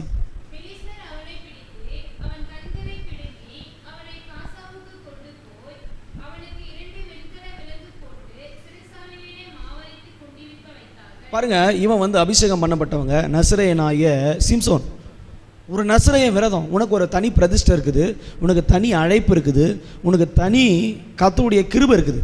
ஆனால் இந்த கிருபையை நஷ்டப்படுத்துறதுக்கு தெலீலான்னு உன்னை விடுகிறது இல்லை. தெலீலாலும் சிம்சோனும் எல்லாரும் இருக்கிற இடத்துக்கு போகலை, தங்களை தனிமையில் பிசாசானும் சந்தித்தான். சிம்சோன் பராக்கிரமசாலி தான், கர்த்தர் அவனோடு கூட இருந்தார். ஆனால் தெலீலாவில் சந்திக்கும் போது கர்த்தர் அவனோடு கூட இருக்காத போல் அவன் போய் பாவத்தில் விழுந்துட்டான். இன்றைக்கி நீ தனிமையில் உன்னை சந்திக்கிற தெலீலாள்கள் எத்தனை? அவனுடைய பலத்தை அவன் கேட்குறான். இன்றைக்கி உங்கள் வாழ்க்கையில் உங்கள் ஜப ஜீவியத்தினுடைய பலத்தை குன்றி போக பண்ணுகிற தெலீலாள்கள் இருக்கிறார்களா? இன்று உன்னுடைய பலமாகி அபிஷேகத்தை குன்றி போக பண்ணுகிற தெலீலாளுக்கு இடம் கொடுக்குறாயா? அவள் கேட்குறா, உங்கள்கிட்ட எவ்வளோ பணம் இருக்குதுன்னு கேட்கல, உங்கள்கிட்ட எவ்வளோ பொருள் இருக்குதுன்னு கேட்கல. எதை தெரியுமா கேட்டா? உனக்குள்ளே இருக்கிற பலம் எங்கே இருக்கிறது? பிசாசனம் உன் மேலே கையை வைக்கிறதுக்கு தனிமையில் போராடுற ஒரு காரியம் இருக்குது, உன்னுடைய மகாபலமாகிய அபிஷேகத்தை வல்லமையை முறிக்கிறான். இன்றைக்கி வாலிபர்கள் உன் அபிஷேகத்தை நீ இழக்கக்கூடாது, உனக்கு கொடுக்கப்பட்ட கிருபை வரங்களை இழக்கக்கூடாது. இன்றைக்கி நிறைய வாலிபர்கள் பாவம் செய்யும் போது தேவன் அவர்களை விட்டு அபிஷேகத்தை எடுக்கிறார். இன்றைக்கி நிறைய பிள்ளைங்க அபிஷேகத்தில் நிரம்ப முடியல, அபிஷேகம் விட்டு தூரம் போகிறது காரணம் தனிமையில் தெலீலாளுக்கு இடம் கொடுக்குறேன். 3 விசை அவனை பலவந்தப்படுத்துகிறான். புது அகனி நாற்கயிறு 7 கயிறுகளால் கட்டுறா. அது மாத்திரமல்ல, பச்சை கயிறால் கட்டுறா. 3 விசை அவனை கட்டியும் அவனுடைய கூந்தலை, அவனுடைய அந்த முடியை கொண்டு போய் கதவுல அடித்து கூட இந்த 3 விஷயம் அவனுக்கு சிந்தை வரல. இந்த பாவம் நம்ம தொடர்ந்து இருக்குது, நம்ம மேற்கொள்ளுகிறதுன்றது தெரியல. இன்றைக்கி நிறைய வாலிபர்கள் அடிக்கடிக்கு அவனை ஒரு பாவம் தோண்டிகிட்டே இருக்குது, விட முடியாதபடி போராடுது. இதை நீ எப்போ முடிவில் புரிந்து கொள்ளும்னா, உன்கிட்ட இருக்கிற அபிஷேகம் பிடுங்கப்பட்டு உனக்கு கொடுக்கப்பட்ட தரிசனமும் அழைப்போய் நீ இழக்கும் போது தான் உனக்கு கொடுக்கப்பட்டுக்கிற சத்துருவின் போராட்டம் என்னன்னு தெரியும். இன்றைக்கி நிறைய வாலிபர்கள் இந்த தெலீலாளின் மடிக்கு விழப்படுகிறதுனால தான் கொடுக்கப்பட்டிருக்கிற தரிசன கண்கள் இழந்து போயிருக்கிறாங்க. கொடுக்கப்பட்டிருக்கிற அழைப்பும் பார்வையும் தூரத்தில் இருக்கிறதான வருகை குறித்த அடையாளங்களை இழந்து போகிறாங்க. தெலீலாளுக்கு இடம் கொடுக்கிறீர்களா? அழகாக பேசி நயம் பண்ணி அழகாக பேசுவோம். பிசாசு கொஞ்சம் செய், இது எல்லாரும் செய்கிறது தானே, இதில் என்ன தப்பு இருக்குது இல்லை, தெளிலால் சொல்லி அவன் மடியில் உட்கார வச்சுதா அழகாக தாலாட்டு பாடி, பாவம் ஒன்றும் பிரச்சனை இல்லை சொல்லி சொல்லி சொல்லி எங்கே கொண்டு வந்து நிறுத்திட்டானா, சிறைச்சாலைக்குள்ளே கொண்டு வந்துட்டான். இப்போ அவன் அபிஷேகம் போனது மட்டும் இல்லை, அவன் வேடிக்கை பொருளாக சிறைச்சாலையில் இருக்கிறான். உன் வாழ்க்கையே அநேகருக்கு வேடிக்கை பொருளாக இருக்கும். பிசாசானவன் சிறைக்குள்ளே போட்டு உன்னை மூடிட்டானா நீ வெளியே வர்றது ரொம்ப கடினம். இன்றைக்கி பரஸ்திரியுடைய இருதயத்துக்கு இடம் கூடாது. வாலிபனே, கர்த்தனுக்கு சொல்கிறாரு, எச்சரிக்கையாயிரு. தெளிலாளுடைய மடிக்கு எச்சரிக்கையாயிரு. அவள் தான் உன்னை இன்ட்ராக்ட் பண்ணி உன்னை அட்ராக்ட் பண்ணி கூப்பிட்றா, வா பேசு, இரு, தங்கு. நீ எச்சரிக்கையாக இருக்கணும். என் அபிஷேகத்துக்கு எடுக்கிறது எது, என் அபிஷேகத்துக்கும் என் ஜபத்துக்கு தடை எது, அதை சரியான விதத்தில் பகுத்து புரியணும். உன் மகாபலம் எங்கே இருக்கிறது? சத்தியத்தில் இருந்தால் சத்தியத்தில் நெல்லு, அபிஷேகத்தில் இருந்தால் அபிஷேகத்தில் நெல்லு, ஜபஜீவித்தில் இருந்தால் ஜபஜீவித்தில் நெல்லு. உன் பலத்தை சத்துரு தொடாதபடிக்கு எச்சரிக்கையாய் காத்துக்கொள், அரணை காத்துக்கொள், காவல் பண்ணு, இருதயத்தை காவல் கொள்ள வை. நீதிமொழிகளை வாசிக்கும் போது இந்த பரஸ்திரியுடைய சுபாவத்தை குறித்து அங்கே வாசிக்கிறோம். நீதிமொழிகள் 7ஆம் அதிகாரம் 4ஆம் வசனத்திலிருந்து நம்ம அந்த பரஸ்திரியுடைய சுபாவங்களை 26ஆம் வசனம் வரை வாசிக்கிறோம். நேரம் இல்லாததால் ஒரு சில வசனங்களுக்கு குறிப்பிட்டேன். நீதிமொழிகள் 7ஆம் அதிகாரத்தை வாசிக்கும் போது அங்கே அந்த பரஸ்திரியுடைய சுபாவங்கள், அவள் எப்படிப்பட்டவள் கவனிங்க. நான் சொல்கிறேன் பாருங்க, அவளுடைய காரியத்தை பற்றி சொல்லியிருக்கிறது.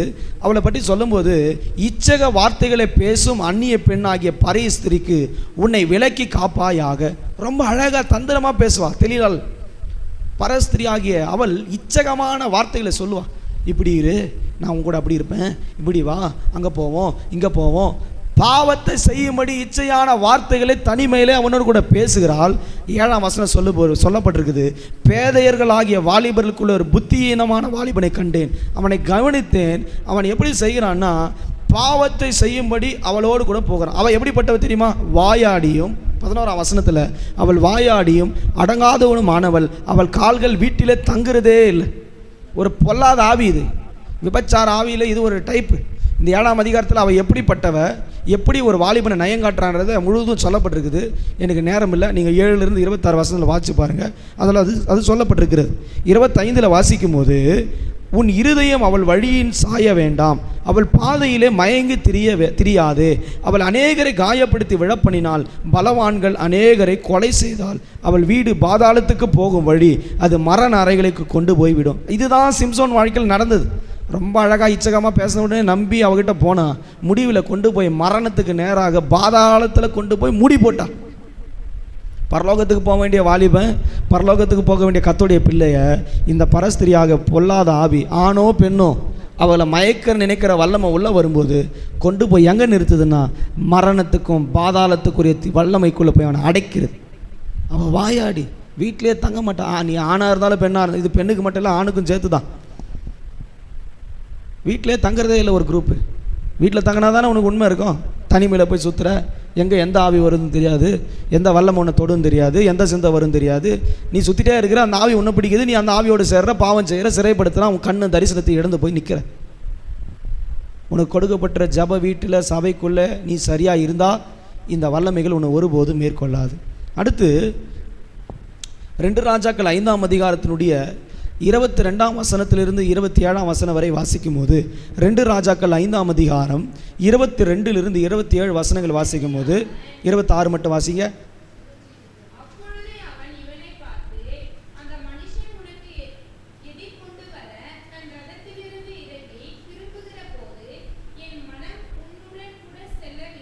என் மனம் உன்னோடு கூட செல்லவில்லையா? கேயாசி எலிசாவோடு கூட இருக்கிறவங்க, ஊழியக்காரோடு இருக்கிற ஒரு குரூப் இருக்குது. சபையோடு கூட ரொம்ப ஐக்கியமாக இருப்பாங்க அவங்க. ஆனால் எங்கே தெரியுமா நடந்தது? பணம் பொருள் ஆசை உள்ள வந்த உடனே தேவனையும் சபை விட்டு தூர போய் அதை எப்படி ஆகல வாங்கிடணும் ஓடுற குரூப் இருக்குது. இந்த தனிமையில் உனக்குள்ளே இப்படி பண ஆசையும் உலக ஆசையும் பிசாசன் வாலிபத்தில் கொண்டு வரும்போது தேவனை விட்டு தூரம் போகிற. அப்போ கேட்குற எலிசா, என் மனம் உன்னோடு கூட வரவே இல்லையா? நாகமானுடைய குஷ்டரோகம் சுகமாக்குறதுக்கு அவன் வந்தான் எலிசா கிட்ட. அவர் சொல்கிறாரு, இந்த காணிக்கை தட்டுதல் பண்ணி அனுப்பிட்டார், தேவன் இதுக்கு பிரியமில்லை. ஆனால் இவங்க போய் அதை ரிசீவ் பண்ணிவிட்டு இந்த கேயாசி போய் வாங்கிட்டு வந்தது மட்டும் இல்லை, அதை யாருக்கு மறைச்சிட்டான்னா எலிசாவுக்கு மறைக்க நினச்சான். இன்றைக்கி நீங்கள் செய்கிற பாவம் ஊழியக்காருக்கு மறைவாக இருக்குது, அதனால் நீங்கள் என்ன வேணால் செஞ்சுட்ருக்கீங்கன்னு நினைக்காத. எலிசாவுக்கு எதுவும் மறைவாக இல்லை, எல்லாம் எலிசாவுக்கு வெளியாக இருக்க மாதிரி தான் இருக்குது. ஆண்டவருக்கும் வெளியரங்கமாக இருக்குது, கொடுக்கப்படுற ஊழியக்காரருக்கும் வெளியரங்கமாக இருக்குது. கர்த்தர் தம்முடைய ஊழியக்காரர்களுக்கு ரகசியத்தை வெளிப்படுத்துகிறார். சாதாரணமான ஆண்டவர் அல்ல. எலிசா பாருங்க, வந்த உடனே கேட்குறான், என் மனம் உன் கூட வரவில்லையா? பணத்தை வாங்கி பொருளை வாங்கி ரொம்ப ஆசையாக வந்தான், இதை வாங்கிட்டோம் நம்ம வீட்டுக்கு கொண்டு போயிடுவோம். அவன் வாங்கிட்டு வந்தது நினச்சது பணம் பொருள், ஆனால் வாங்கிட்டு போனது என்ன தெரியுமா? குஷ்டரோகத்தை வாங்கி கொண்டு போனான். இன்னைக்கு ஏன் வியாதி குடும்பத்தில், ஏன் குடும்பத்தில் வியாதிகள் அனுமதிக்கிறார் கர்த்தர் தெரியுமா? கர்த்தருடைய சபையில் இருந்து கொண்டே கர்த்தருக்கு விரோதமாக பாவம் செய்கிற, கர்த்தருடைய சபையிலிருந்தே போய் பேசிட்டு இருக்கிற வாலிபன் தனிமையில் போய் சந்திக்கிறான் பாருங்க. எலிசா கூட இருக்கிறாரு, இவர் எலிசாவை கழட்டி விட்டு தனியாக போகிறார். நீ சபையில் ஊழியக்காரரை விட்டுட்டு கர்த்தரை விட்டுட்டு நீ தூரம் போய் இந்த மாதிரி உலகத்தின் பணத்துக்கும் பொருளுக்கும் நீ இடம் கொடுத்தா முடிவு எப்படி தெரியுமா இருக்கும்? நித்திய அழிவாகிய வியாதிகள். அதான் தான் வசனம் சொல்லப்படுது, உன் அக்கிரமங்கள் எல்லாம் மன்னித்து உன் நோய்கள் எல்லாம் குணமாக்குவார். ஏன் தெரியுமா அதை சொன்னார்? அக்கிரமத்தினால் வருகிற வியாதின்னு ஒன்று இருக்குது. இவனுக்கு எப்படி வந்ததுன்னா பாவத்து நிமித்தம் வந்த வியாதி. இன்னைக்கு உனக்குள்ள வியாதி இருக்குதா? யோசிச்சு பாருங்கள், எத்தனை வியாதி வருது உள்ள குடும்பத்தில். வியாதிக்கு பல காரணம் இருக்குது. அதில் ஒரு காரணம், தேவ சமூகத்திலிருந்தே பொய் பேசி தேவனை விட்டு தூரம் போகிற குரூப்புக்கு கர்த்தர் எதை அனுப்புகிறாரு? வியாதிகளை அனுப்புகிறார். குஷ்டரோகியாக போயிட்டான். நான் நினச்சேன், எலியா ஒரு உண்மையுள்ள தீர்க்கதரிசி. எலியாவுக்குள்ளே இருந்த வல்லமை எலிசா எத்தனை மடங்கு வாங்கினார்? ரெட்டத்தனியாக வாங்கிட்டார் இல்லையா? அப்போ எலிசாவுக்குள்ளே இருந்த வல்லமை கேயாசிக்குள்ளே எப்படி இருக்கணும்? 4 தனியாக பெற்றுக்கணும். நான் அப்படி தான் நினச்சேன், 2 2 + 4. ஆனால் எதை தெரியுமா வாங்கிட்டு போனால்? குஷ்டரோகத்தை வாங்கிட்டு போனான். கொடுக்கப்பட்டிருக்கிற சபையில் கொடுக்கப்பட்ட கர்த்தருடைய வல்லமையை நீ அதிகமாக வாங்கணும்னா கொடுக்கப்பட்டிருக்கிற சபையில் நீ உண்மையாக இருக்க வேணும். தனிமையில் போய் நீ சந்திக்கிற வேலையை வெளில வச்சிங்கன்னா அது வாலிபனோ வாலிப சகோதரியோ உள்ள என்ன வருதுன்னா, தேவனை விட்டு தூரம் போய் தள்ளி போட்டார். தேவ சமூகத்தை விட்டே தூரம் போயிட்டான் கேயாசி. அதுக்கப்புறம் கேயாசி எலிசாவும் சந்திக்கவே இல்லை. முடிவு ரொம்ப பரிதாபமான முடிவு சந்திக்கும். அப்போ தனிமை என்பது ஒரு பொல்லாதான காரியம். வேதத்தில் நீங்கள் எங்கெல்லாம் பாவம் நடந்திருக்குதோ, எங்கெல்லாம் விழுகு நடந்திருக்குதோ படித்து பாருங்கள். எல்லாத்துக்கும் பின்னாடி எது தெரியுமா இருக்குது? தனிமை. யூதாஸ் காரியத்தை குறித்து வாசிக்கிறோம். நான் ஒரு காரியத்தை சொல்லி நான் அடுத்த காரியத்தை சொல்லி முடிக்க போகிறேன். யூதாஸை குறித்து வாசிக்கும் போது மத்தேயு 26ஆம் அதிகாரம் 14 15 வசனங்களை வாசிக்கும் போது யூதாஸ் அங்கே போய் அந்த ஜனங்களை சந்தித்து என்ன நடந்தது தெரியுமா? வாசிச்சு பாருங்க.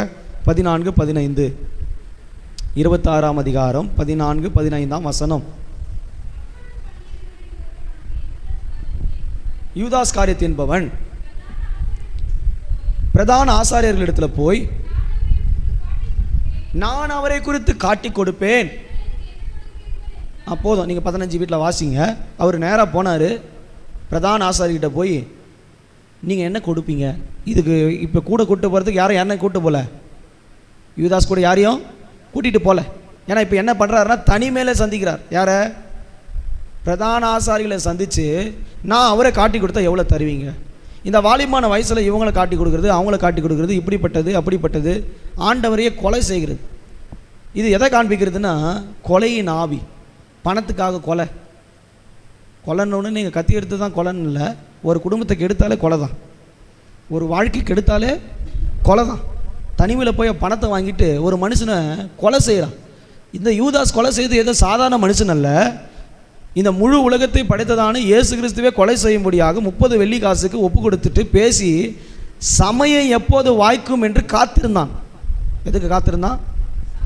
சமயம் எப்போ வரும்னு கத்திரிக்காக காத்திருந்தான். எப்போ அவரை காட்டி கொடுத்து கொலை செய்வாங்கன்னு காத்திருந்தான்.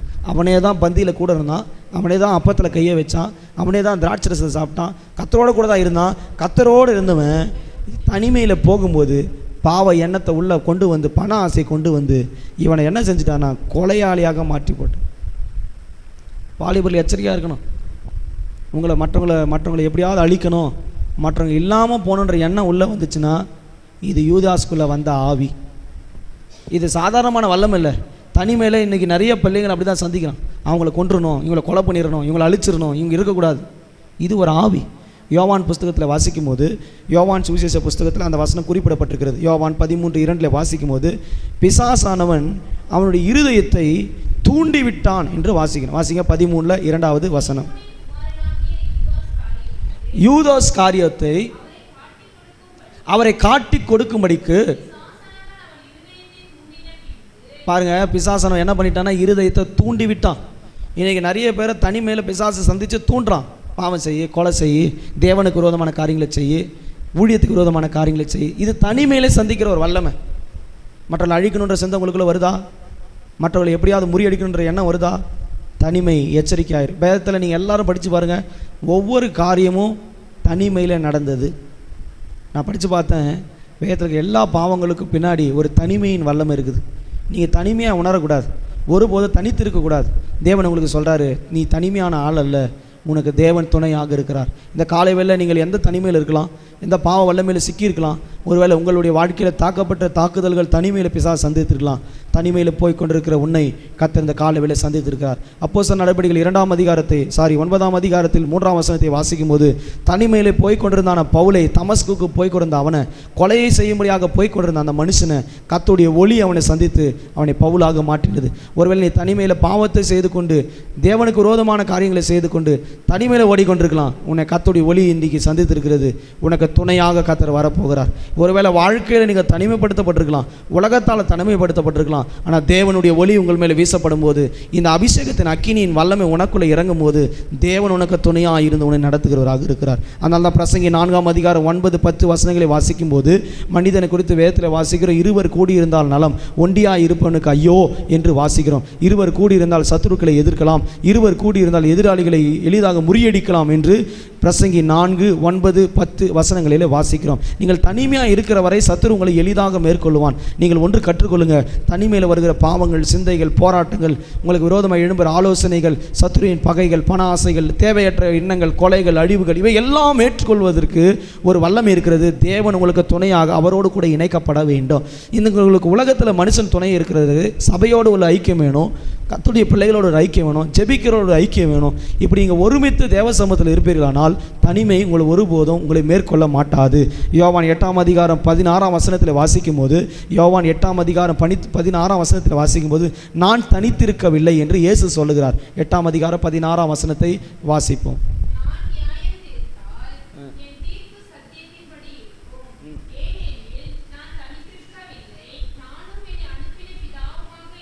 பாருங்க, நான் தனித்திருக்கவில்லை. ஆண்டவர் சொல்கிறார், நான் தனியாக இல்லை. அதனால தான் இயேசு கிறிஸ்து எந்த பாவத்தையும் தொட முடியல, எந்த உலகமும் தொட முடியல, எந்த மாம்சமும் தொட முடியல, எந்த பாவ சிந்தையும் வர முடியல. ஏன்னா அவர் தனித்திருக்கவில்லை, பிதாவும் அவரும் ஒன்றாயிருக்கிறார்கள். ரட்சிக்கப்பட்ட ஒவ்வொருவரும் நாம் ரட்சிக்கப்படும் போது, ஞானஸ்தானம் எடுக்கும்போது நாம் தனித்தவர்கள் அல்ல, நம்மோடு நம்முடைய தேவன் இருக்கிறார். நாமும் அவரும் நாமும் இணைந்து நடக்கிறது தான் வாழ்க்கை. இதுதான் ஏனோக்கு நடந்தது. ஏனோக்கு தேவனோடு கூட நடந்து கொண்டிருந்தான், கர்த்தர் அவனை எடுத்துக்கொண்டார். நாம் தேவனோடு நடக்க பழக வேண்டும். தேவனுக்குள் நீங்களும், உங்களுக்குள் தேவனும், உங்கள் குடும்பத்துக்குள்ள தேவனும், இப்படிப்பட்ட துணை உள்ள ஐக்கியம் இருந்தால் தனிமையில் வருகிற எந்த வல்லமைகள் உங்கள் குடும்பத்தை ஒன்றுமே செய்யப்படாது. காரணம், கர்த்தர் உங்களோடு கூட இருக்கிறார். தனித்திருக்க விடுகிறது இல்லை. வேதத்தில் தனிமைப்படுத்தப்பட்ட ஒரு சகோதரி குறித்து வாசிக்கிறோம். ரூத்தின் புஸ்தகத்தை வாசிக்கும் போது 1ஆம் அதிகாரம் 16-18 வசனங்களை வாசிக்கும் போது, அங்கே ரூத் என்ற ஒரு சகோதரியை குறித்து வாசிக்கிறோம். அவள் மோப்பாப்பிய பெண், கணவனை இழந்தவள். ஆனால் அவள் சொல்கிறா, அவளுடைய மாமியாராகிய நகோமி சொல்கிறா, நீ என்னை விட்டு போயிரு, நீ தனிமைப்படுத்தப்பட்டிருக்கிற. இவளும் தனிமை, அவளும் தனிமை. சொல்லும்போது அவள் சொல்கிறா, உன் தேவன் தான் ஏன் தேவன், நீ எங்கே போகிற, அங்கேயே நான் வந்து மறிப்பேன் அப்படின்னு சொல்கிறா. பாருங்க, அந்த வசனம் வாசிங்க. 16 சத்தமாக வாசிக்க. அதற்கு ரூத்து, நான் உம்மை பின்பற்றாமல் திரும்பி போவதை பற்றி என்னோடு கூட பேச வேண்டாம். நீர் போகும் இடத்துக்கு நானும் போவேன், நீர் தங்கும் இடத்திலே நானும் தங்குவேன். உம்முடைய ஜனம் என்னுடைய ஜனம், போதும், உம்முடைய தேவன் என்னுடைய தேவன். பாருங்கள், தனிமைப்படுத்தப்பட்டிருக்கிறா. ஒரு தனிமையான ஒரு வாலிப பெண்ணுக்கு என்ன யோசனை வந்திருக்கணும்? நான் அடுத்து திருமணம் பண்ணிக்கிறேன், நான் மாவாவுக்கு போகிறேன், நான் உலகத்தில் இருக்க போகிறேன், அதுதான் இருக்கணும். ஆனால் அந்த ரூத்து சொல்கிறா, பாருங்கள், உன் தேவன் தான் ஏன் தேவன், உன் ஜனம் தான் ஏன் ஜனம். நான் உம்மை பின்பற்றி வருகிறதை பற்றி நீங்கள் எந்த கதையும் என்கிட்ட பேசக்கூடாது. நான் கர்த்தரை உறுதியாக பின்பற்றுவேன். தனிமை தான். ஆனால் அவளுக்கு தெரிஞ்சது, இந்த தனிமையில் இந்த உலகத்தின் துணையை காட்டிலும் தேவன் எனக்கு துணையாக இருக்க வேண்டும். ரூத்து சரியான விதத்தில் பகுத்து புரிந்தால்தான் ரூத்து 2ஆம் அதிகாரத்தினுடைய 12ஆம் வசனத்தில் சொல்லப்பட்டிருக்குது, உன் செய்கைக்கு தக்க பலன் கட்டளையிடுவாராக. இஸ்ரவேலின் தேவனாய் கர்த்தரிடத்தில் அடைக்கலமாய் வந்த உனக்கு அவராலே நிறைவான பலன் உனக்கு உண்டு. துணையை சரியான விதத்தில் புரிந்து கர்த்தரை தன் துணையாக கொண்ட ஜனமாக தன்னை அர்ப்பணித்த போது கர்த்தர் அவள் செய்கைக்கு தக்க பலனாக அவருடைய அடைக்கலத்தில் வந்த ரூத்தை நிறைவான பலனால் நிரப்பினார். இதே வாழ்க்கையில் நமக்கு தனிமைகள் வரலாம், தணிக்கப்படலாம், பாவங்கள் வரலாம், மேற்கொள்ளலாம். நாம் ஒன்று சிந்திக்கணும், இந்த உலகம் நம்ம என்ன தான் தனிமைப்படுத்தினாலும், உலகம் நம்ம என்ன தான் நம்மளை ஒதுக்கினாலும், இவன் ஜெபிக்கிறவன், இவன் வந்து கர்த்தரோடு இருக்கிறவன், நம்ம ஒதுக்கலாம். ஆனால் இந்த தனிமையில் பாவம் செய்யக்கூடாதபடி கர்த்தரை உறுதியாக பிடித்துக்கொள்ள ரூத்தை போன்ற சுபாவம் நமக்குள் இருந்தால் உன் செய்கைக்கு தக்க பலன் நிச்சயமாய் கர்த்தர் தந்து நிறைவான பலன் அடையாமல் நீ ஒருபோதும் போக மாட்டாய். இதே கிரியை 2 சாமுவேல் 15ஆம் அதிகாரம் 21ஆம் வசனத்திலே இத்தாய் என்று சொல்லப்படுகிற ஒரு சகோதரனை குறித்து வாசிக்கிறோம். அவன் தாவீது சொல்கிறான், நான் யுத்தத்திலிருந்து போக போகிறேன், அப்சலோம் என்னை பின்தொடர்ந்து வருகிறான், நீ என்னை விட்டு தூரம் போ, நீ உன் பின்னோக்கி போயிரு அப்படின்னு சொல்லும்போது அந்த இத்தாய் என்று சொல்லப்படுகிற அந்த மனுஷன் சொல்கிறான், இல்லை நான் உம்மை பின்தொடருவேன், நீ போகிற இடத்துக்கு வருவேன், உன் தேவன் தான் ஏன் தேவன். தாவீதை உண்மையாய் பின்பற்றி கொண்டதான இத்தாய் என்று சொல்லப்படுகிற ஒரு மனுஷன் இருந்தான். இந்த உலகத்தில் எந்த போர்கள் வந்தாலும், போராட்டங்கள் வந்தாலும், பாவங்கள் வந்தாலும், சாபங்கள் வந்தாலும், தனிமைகள் வந்தாலும், எந்த காரியத்திலும் உங்களுக்கு துணை ஒன்றுதான், கர்த்தர் உங்களுக்கு துணையாளராக மாற வேண்டும். 2 சாமுவேல் 15ஆம் அதிகாரம் 21ஆம் வசனத்திலே அந்த வசனங்கள் இருக்கிறது, நீங்கள் வீட்டில் வாசித்து கொள்ளுங்கள். அப்போ நமக்கு துணை கர்த்தராக மாற்றிக்கொள்ள வேண்டும். இப்படிப்பட்டதான ஒரு தெய்வீக சிந்தை நமக்குள்ள உருவாகுவதை கர்த்தர் எதிர்பார்க்கிறார். அதனால தான் மத்திய 28 20ஆம் வசனத்தில் சொல்லப்பட்டிருக்கிறது, இதோ உலகத்தின் முடிவு பறிந்த சகல நாட்களிலும் நான் உங்களோடு கூடவே இருக்கிறேன். மத்திய 28 20வது வசனம். இந்த உலகத்தில் நம்ம தனிமைப்படுத்தப்படுவோம், தனிமையில் பிசாசன் நம்மை சந்திப்பான், தனிமையில் போராட்டங்கள் நம்மை சந்திக்கும் என்பதை கர்த்தர் அறிந்து தான் சொல்கிறாரு, இதோ உலகத்தின் முடிவு பரியந்தோம் சகல நாட்களிலும் நான் உங்களோடு கூட. நாம் தனி ஆள் அல்ல, நாம் தனித்து விடப்பட்டவர்கள் அல்ல. சிந்தித்து கொள்ளுங்க, தனிமையில் என்றும் போகாதீங்க, கர்த்தர் உங்களுக்கு துணையாளராக இருக்கிறார். சங்கீதம் 115வது சங்கீதத்தில் 115ஆம் சங்கீதம் 9ஆம் வசனத்தில் வாசிக்கும் போது அங்கே தாவீது என்ன சொல்லுகிறார், வாசிங்க அந்த வசனத்தை சத்தமா. 115:9. இஸ்ரவேலே கர்த்தரை நம்பு, அவரே அவர்களுக்கு துணையும். இஸ்ரவேலே, ரட்சிக்கப்பட்ட கர்த்தருடைய பிள்ளையே, கர்த்தரையே நம்பு, உனக்கு துணை இந்த உலகத்தில் இல்லாமல் இருக்கலாம், கர்த்தர் உனக்கு துணையாக இருக்கிறவர். இந்த உலகத்தில் எந்த மனுஷன் உன்னை தனிமைப்படுத்தலாம், ஆனால் வசனம் சொல்லப்படுகிறது, அவரே உனக்கு துணையும், உனக்கு கேடகையும், உனக்கு சகாயம் பண்ணுகிறவருமாக இருக்கிறார். நமக்கு சகாயம் பண்ணுகிற கேடகம் அவரே, நமக்கு துணை அவரே என்று வேதத்திலே வாசிக்கிறோம்.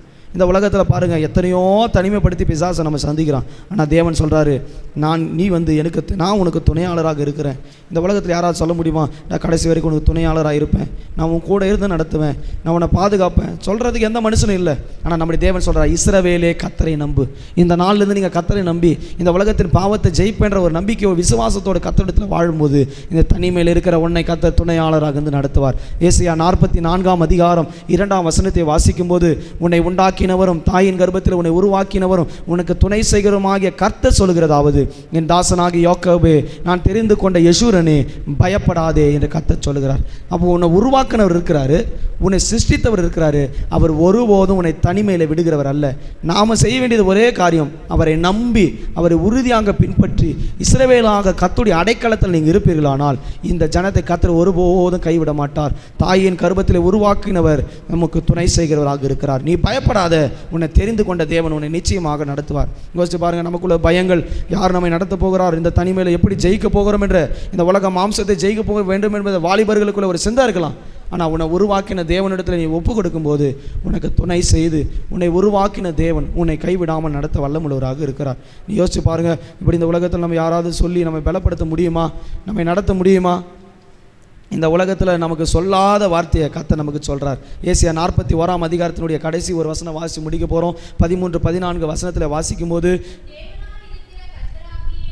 உன் தேவனாகிய இருக்கிற கர்த்தராகிய நான் உன் வலது கையை பிடித்து பயப்படாதே, நான் உனக்கு துணை நிற்கிறேன் என்று சொல்லுகிறேன். யாக்கோபே என்னும் பூச்சியே, இஸ்ரவேலின் சிறு கூட்டமே, பயப்படாதே, நான் உனக்கு துணை இருக்கிறேன் என்று கர்த்தர் சொல்லுகிறார். இந்த வார்த்தைகள் உங்கள் வாழ்க்கையில் அப்படியே நிறைவேறும். நீ இஸ்ரவேலா யெஷூரனா கர்த்தருக்காக மாறினால், யாக்கோபா இருந்தவனை இஸ்ரவேலும் யெஷூரனாக கர்த்தர் மாற்றினார். நீ யாக்கோபாக எத்தனாக பாவியாக இருக்கலாம், ஆனால் கர்த்தருடைய சமூகத்தில் போராடி ஜெபத்தில் கர்த்தருடைய சமூகத்தில் போராடுகிற அனுபவமுள்ளவனாக மாறும்போது உன்னை இஸ்ரவேலாக மாற்றுறார். இஸ்ரவேலாக மாத்திரமல்ல, யெஷூரனாக மாற்றுறார். யாக்கோபு என்னும் சிறு பூச்சியே, இஸ்ரவேல் என்னும் சிறு கூட்டமே, பயப்படாதே, நான் உனக்கு துணை நிற்கிறேன். ஏன்னா கர்த்தர் உன்னை உருவாக்கினவர், கர்த்தர் உன்னை தெரிந்து கொண்டவர், கர்த்தர் உன்னை பெயர் சொல்லி அழைத்தவர், கர்த்தர் தம்முடைய சபையில் உன்னை கொண்டு வந்து ஞானஸ்தானம் கொடுத்தவர், உன்னை அழைத்தவர், உண்மை உள்ளவர், இறுதி மட்டிலும் உனக்கு துணையாக இருக்கிறவர். அதனால் சொல்லப்பட்டிருக்கும், தேவனாய் இருக்கிற கர்த்தராகிய நான் உனக்கு இந்த உலகத்தில் வேற தேவன் யாரும் இல்லை,